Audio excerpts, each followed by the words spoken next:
अब आप ही बताइए कि इस सब को आत्मनिर्भर भारत की तरफ एक बड़ा और अहम कदम क्यों न माना जाए।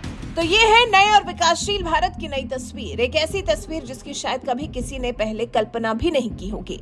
भारत ने पिछले 10 साल में जिस तरह से दुनिया भर में अपने नाम के झंडे गाड़ दिए हैं, वो किसी से भी छिपे नहीं है। हर किसी ने पिछले 10 साल में भारत को बढ़ते हुए और निखरते हुए देखा है। वैसे रक्षा क्षेत्र में भारत ने नरेंद्र मोदी के नेतृत्व में जो उपलब्धियां हासिल की हैं, इस बारे में आप क्या कहना चाहते हैं? कमेंट कर हमें जरूर बताएं। साथ ही हमारे चैनल को सब्सक्राइब कर बेल आइकन दबाना बिल्कुल न भूलें।